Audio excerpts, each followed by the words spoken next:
This video is sponsored by Airalo, the eSIM provider I have been a loyal customer of even before they started supporting the channel, but more on them later.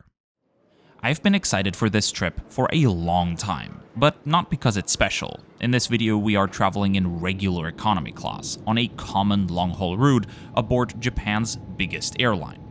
Don't get me wrong, this was an interesting flight, and I'm stoked to share it with you. After all, we're spending 14 hours on ANA. No, the reason why this trip is special to me is because I'm honestly a bit proud of snatching such a unique deal, making use of a trick I had known for a while. So, shortly before Scandinavian Airlines switched from Star Alliance to SkyTeam, I was looking to use up my frequent flyer points there, as I feared the switch would worsen redemption rates and plug a loophole that I've been wanting to make use of for years. So, at SAS, the cost of award tickets is calculated by a chart. This means the price of a given route is transparent and predictable, as you simply have to connect your departure region with destination region, and voila, that's your price for a return ticket. One way, you'd pay 60% of the points shown. Being an aviation geek and running this YouTube channel, my goal is to get as many flights out of these points as possible to showcase as many flights as possible. And this is where the following trick comes in handy. So, while the price is fixed for each combination of origin and destination region, you can transit outside of either region and still only pay for travel between the given regions. Let me illustrate at an example. If I were to travel from Mumbai to Paris, that would be South Asia to Europe, costing me 54,000 points in economy. Traveling from Paris to Shanghai, Europe to East Asia, that would also be 54,000 points, so 108,000 points put together for both flights. But as a continuous itinerary, it would be calculated as South Asia to East Asia, basically a trip within the same region, ending up at just 15,000 points, 86% cheaper. I love that this trick still works. It can be especially fun for business class itineraries, but finding availability is hard. It's more commonly available in economy, but even there can be a struggle to locate. Today though, I was lucky to find one of these rare gems, with our itinerary beginning in Tokyo and ending in Delhi, thus costing only 30,000 points, because itineraries containing select expensive airlines cost double. Back then, that included ANA. Nowadays, if you book Vietnam Airlines, China Airlines, or Air Europa through Eurobonus, the itinerary will cost double the table price. Whether this trick is actually useful to a normal person is debatable, but for us, it's a good way to minimize the cost for our videos. So now, let me take you along two interesting flights, first on ANA, and then in a second video that's coming soon, aboard Lufthansa's Airbus A350 from Munich to Delhi. And not just any A350, one of the four they took over used from Philippine Airlines, and thus has a different cabin to their other A350s. Make sure you are subscribed to not miss this or our many other reviews. After this lengthy introduction, it's about time we get going. So without further ado, let's head out.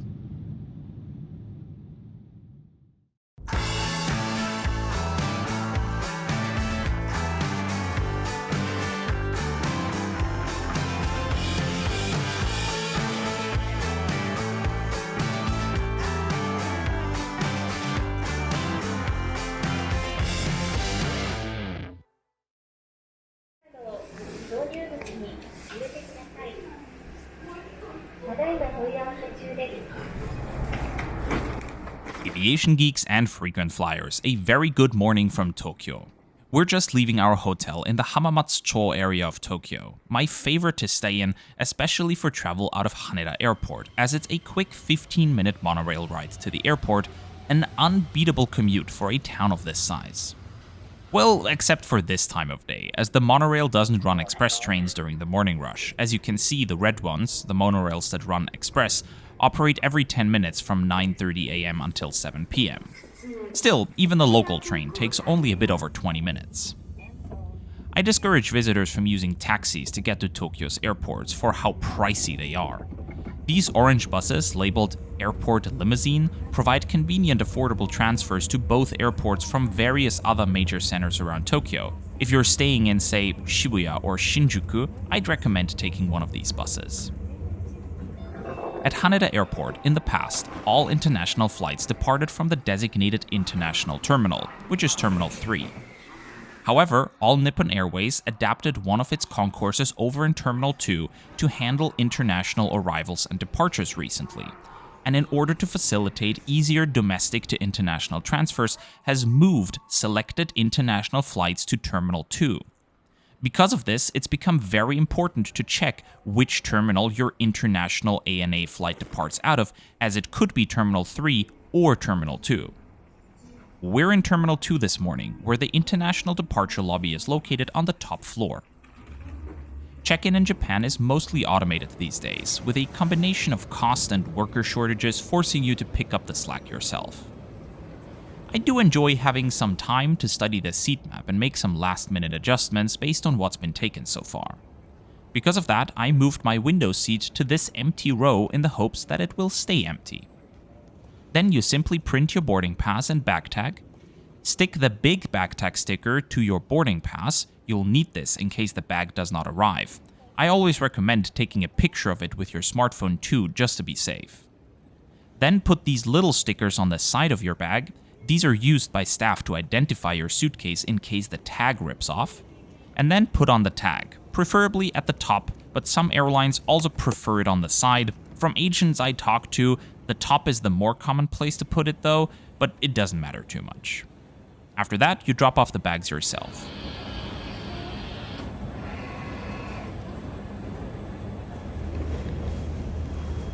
Alright, NH223 to Frankfurt. That's ours. ANA operates 2 daily flights to Frankfurt, 1 overnight and 1 daytime flight. Since it gives a much better insight into the airline's product, I went for the daytime flight. Additionally, there is another daytime flight operated by Lufthansa. After this quick and easy check-in, security and passport control procedure, we're airside and ready to go. It's at this point of the trip that I often realize all of the things I forgot. What I wanted to bring with me and left at home, what I forgot to organize for the journey, or what I still wanted to buy at my destination. One thing I luckily don't have to worry about anymore is staying connected, thanks to the sponsor of this video and longtime channel partner, Airalo. On a recent trip, I realized exactly this. I still hadn't gotten an eSIM while I was already in transit in Shanghai. But Airalo makes it so easy. I was able to get my eSIM while having a coffee at the lounge. Simply opening the app, selecting the type of eSIM, I got one for the entirety of Asia, as I'm in Hong Kong, mainland China, Japan, and Thailand during that trip. Select the amount of data, they offer anything from a single gigabyte to unlimited data, earn money back that I can use on a future purchase, and simply pay using my phone. Then it took just a bit over a minute to activate the eSIM, and I am ready to go. I could have done that waiting in line for boarding. It's that easy. Airalo was recommended to me by a friend 2 years ago, and I've been using it ever since. So when they reached out to sponsor our videos, it was an easy yes for me, as I was already a happy customer of theirs. You can get and install your eSIM before your trip, already right now while watching this video. Its validity will only begin once it connects to a cell tower in the country or region you purchased. If you're on a big trip around the globe, they even offer a global eSIM that works in almost 170 different countries. And viewers of this channel get $3 or €2.50 off their first purchase when downloading the app using the link in the description and using coupon code SIMPLYAVIATION. Go get your travel sidekick and download the Airalo app. Prepare for your next trip, be it in a week, month, or year, by getting your eSIM right now. Even as a seasoned traveler, Airalo helped me travel more confidently, as data is something I simply do not need to worry about anymore. Make sure to use our tracking link below and coupon code SIMPLYAVIATION at checkout. Thank you to Airalo for sponsoring this video, and now, back to the trip. This Boeing 787-9 over there, wearing a special livery underlining ANA's membership of the Star Alliance, will be the aircraft taking us to Frankfurt this morning. It's registered Juliet Alpha 872 Alpha and was built in 2015. All Nippon Airways is the Boeing 787's best customer. Not just were they the first one to take delivery of a Dreamliner back in 2011, they are also the type's biggest operator as of 2026, and one of just 3 airlines to operate all 3 versions. the Dash 8, Dash 9, and Dash 10, with the other two airlines being United, British Airways, and Air Canada joining this exclusive club soon too. ANA has 34 Boeing 787-8s, some of which in operation at their low-cost subsidiary Air Japan, which is being wound down and their planes reintegrated into ANA's fleet as we speak. They also have 44 Boeing 787-9s and 10 10s, both of which they'll receive additional ones off soon. Their 787s also come with special liveries. The Star Wars livery, which I had the honor of flying aboard back in 2019, has recently been retired and reverted back to the standard livery. They also have 4 in a Star Alliance livery, as well as 1 in a green livery underscoring their sustainability initiatives, and a Pokemon livery. Perfectly on time, we're beginning with boarding. Window seat passengers in Premium Economy and Economy class are in Group 3. Those in middle seats are in Group 4, and aisle seats in Group 5.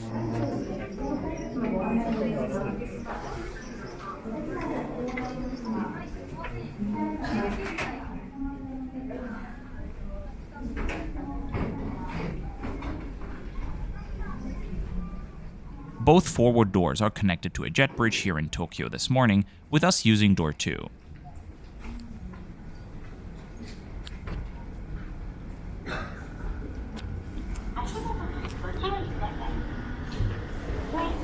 Hello, welcome aboard. This way, thank you. Behind which there are 6 more rows of business class.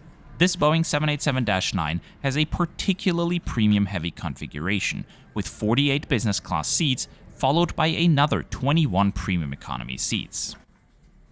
We'll be in the very back, in one of the 146 economy class seats, where ANA opted for Safran 5751 seats. Overall, the cabin is in an impeccable state considering its age. After all, this plane has been in operation for more than a decade. However, some seats, especially the old Safran Sky Lounge 3 seats in business class, aren't all that competitive anymore, lacking many of the modern features passengers take for granted these days. ANA has recognized this and will soon begin retrofitting its long-haul Dreamliner fleet. This includes switching its business class to the Safran Fusio seats already found aboard their 777s. Here in economy class, we find ourselves in a cabin fitted with a Dreamliner's standard 333 layout. All airlines have fitted their Boeing 787s with 9 seats per row in economy, except for a single one, Japan Airlines. It's noteworthy that ANA's main competitor offers wider economy class seats in a 242 layout aboard their long-haul configured Boeing 787s, which we showcased in a detailed review recently. If you need to decide between the two, that video can be helpful too. ANA used to offer 8 seats per row as well aboard their initial few Boeing 787-8s more than a decade ago, but has since switched to the current layout.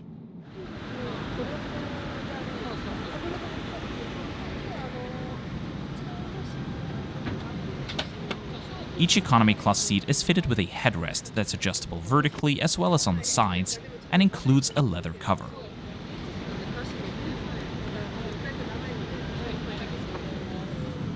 Waiting for us already too is a pillow with a soft fabric cover, much preferred over the scratchy single-use covers many other airlines use, and a blanket. Being 180 centimeters tall, the legroom is phenomenal, and the seats come with footrests, a rare feature in economy these days.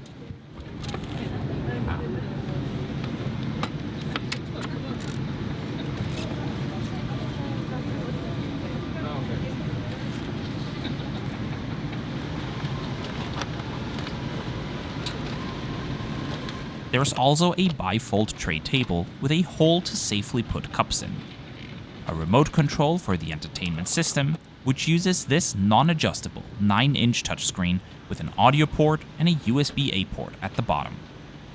To the right, you'll also find a coat hook, and beneath the seats, personal universal power ports. The screens are also fitted with a privacy layer that makes them appear dark when looked at an angle. a little noticed detail are the letters of each seat on the inside of the armrests. In the ceiling above, you'll also find adjustable reading lights, but unfortunately no personal air vents.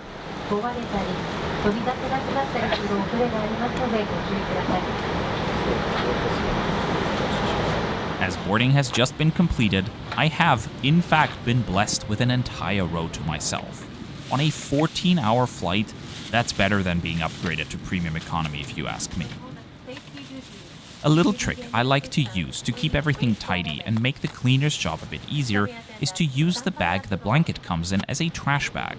I'm just gonna leave it here. Like all Dreamliners, this one too comes with dimmable windows instead of mechanical shades.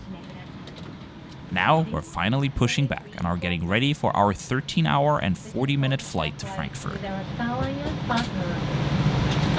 The captain in command of this flight is Buddha and Chief Science Akata. Inspiration of Japan.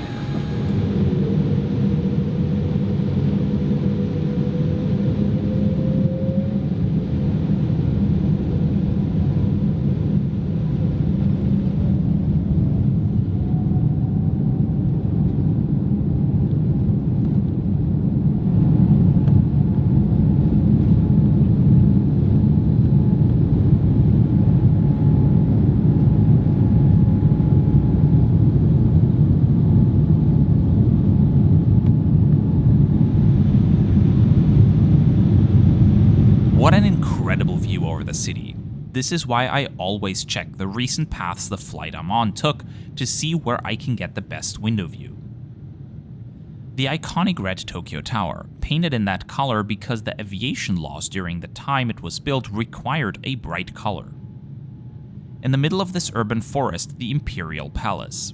During the bubble era of the late 1980s, when land in central Tokyo went for exorbitant amounts of money, the entirety of the palace grounds was, in theory, worth as much as all of the real estate in California at the time. What a few years ago would have been mad has become the reality now. To Europe, we're not heading west from Tokyo, we're heading northeast, as our flight takes us over Alaska and the North Pole. And as we're leaving Japan behind, the crew began with lunch service. First, offering an oshibori, a little wet towel which is traditionally given to guests before a meal. Although this is a less fancy version of it you'd get alongside your snack in a convenience store. Before the main meal service is handed out, beverages and a salty snack are offered. A pack of Japanese rice crackers and a can of non-alcoholic beer. The napkins are a bit of a novelty, as ANA mixes in used green tea leaves, giving them a greenish color and green tea scent. It's kind of a cool idea, not gonna lie. Something I have always appreciated tremendously about Japanese airlines are the laminated menu cards they hand you 1 or 2 rows before you need to choose. It has pictures of the 2 main courses offered, as well as translations pertinent to your destination. Our choice is between deep-fried chicken with tartar sauce and rice, or a beef stew with egg and rice. I went for the latter, which looks like it was a great choice. It was served alongside a little cup of salad with dressing, a cold bread roll and a pack of butter, smoked duck with Japanese potato salad, simmered daikon radish with minced chicken sauce, some crackers and cheese, another beverage of choice, this time a cup of cold green tea, and a little bottle of water. We're also provided with real metal cutlery and a pair of chopsticks. Oh, what a delicious main course that was. I'm sure you noticed there was no dessert, as that was handed out after the meal. A little cup of vanilla ice cream, and your choice of tea or coffee. Overall, this was an excellent meal service. Beef stew with egg on rice is an exemplar of yoshoku, Japanized Western cuisine. The consistency of the rice and sauce makes it perfect for a meal served on a plane, as it loses very little quality when heated up. I am also astonished by both appetizers containing meat. The use of small amounts of meat in a wide variety of dishes is typical for East Asian cultures and cooking techniques. It's also a sign of prosperity to serve meat, which is why you won't commonly find vegetarian dishes, sometimes even vegetarian side dishes, aboard East Asian airlines. Special meals can be ordered ahead of the flight at no extra charge. Overall, I found this meal service to be particularly pleasant.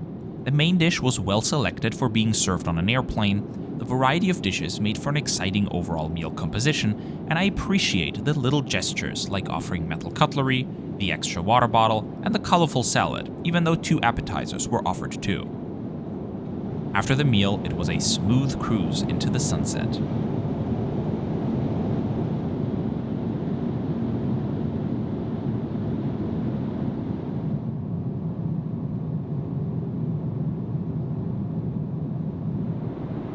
After it got dark outside, the cabin lights were dimmed too.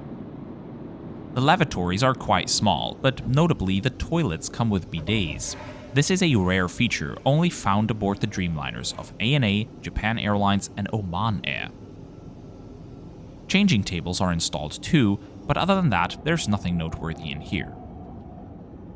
In the rear galley, little snacks were available, including more of the rice crackers we had before, as well as some chocolates.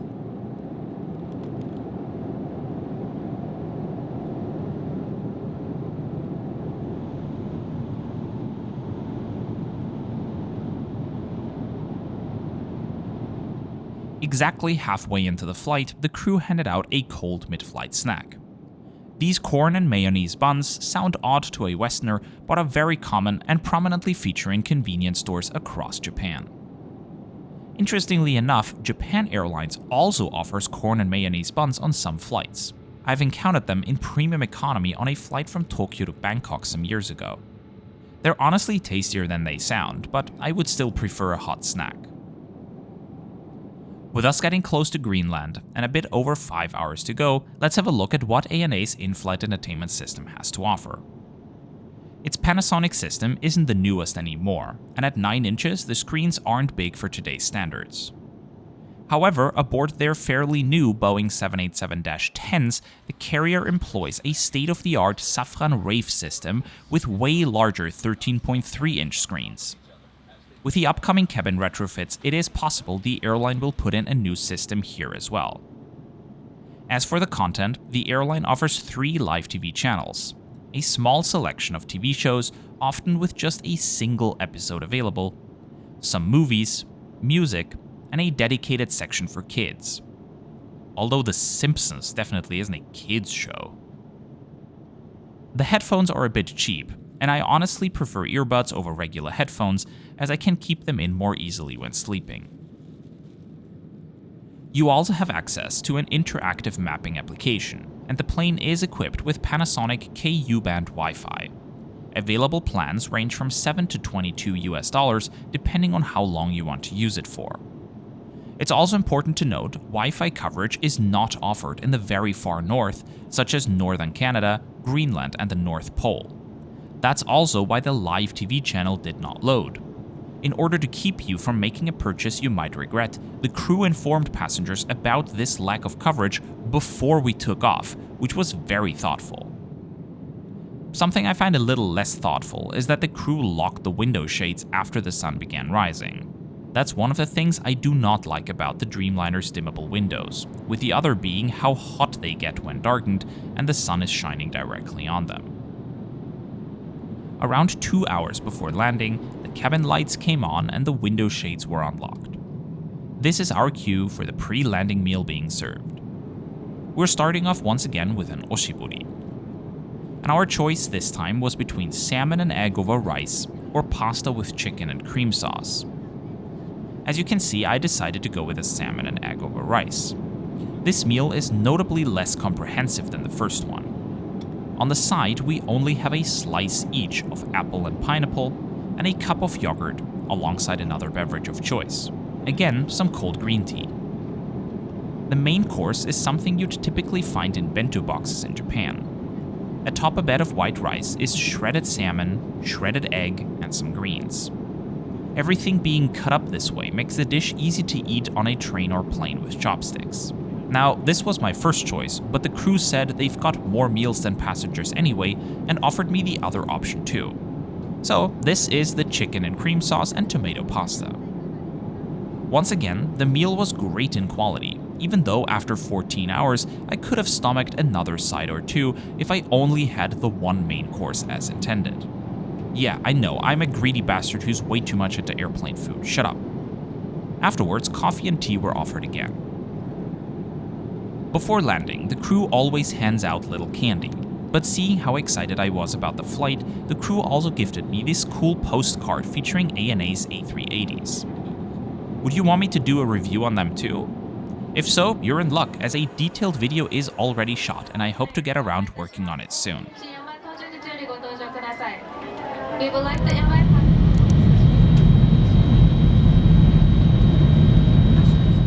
Now that we're starting our descent into Frankfurt, I have to reiterate that ANA is a fantastic airline to travel with. The legroom is superb, the service prompt, courteous, and sincere, the meals delicious and well composed. The Dreamliners have room for improvement when it comes to its entertainment system, so make sure to come prepared. The mid-flight snack or snack selection in the galley could also be improved. When I traveled on British Airways from Tokyo to London, they had the classic cup ramen available at any time.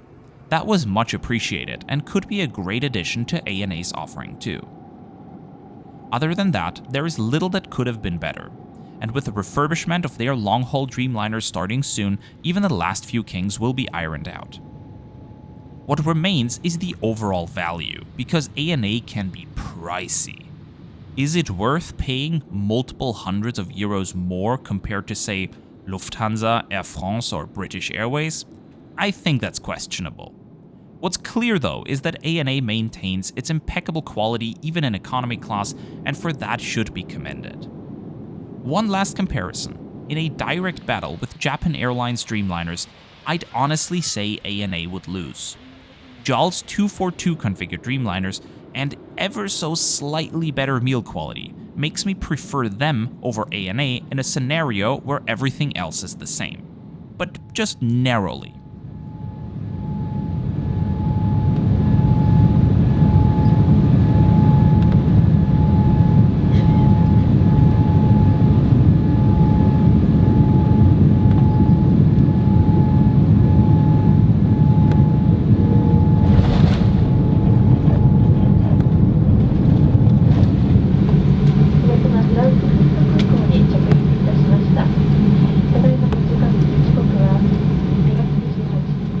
Welcome to Germany. Thank you so much for watching and coming along on today's journey, and I hope you will join me on tomorrow's flight too. Tomorrow, as in shot after this video, it will be a bit until it's out, when I'm traveling from Frankfurt via Munich to Delhi aboard Lufthansa's Airbus A350. If you don't want to miss that, the ANA A380 video, the upcoming ANA business class review, or the many other videos that we have in the works, make sure you are subscribed to our channel. And if you too want to travel with more confidence, simply having one less thing to worry about, get your eSIM from Airalo right away. If you use the tracking link in the description below and coupon code SimplyAviation at checkout, you get $3 or €2.50 off your first purchase. Once again, thank you to Airalo for sponsoring this video, thank you all for coming along, and special thanks to those of you who support us with a paid channel membership. But whether you are a channel member, a subscriber, or were simply stopping by for this one video, thank you very much for watching. I'll see you soon for a new video, and until then, safe travels.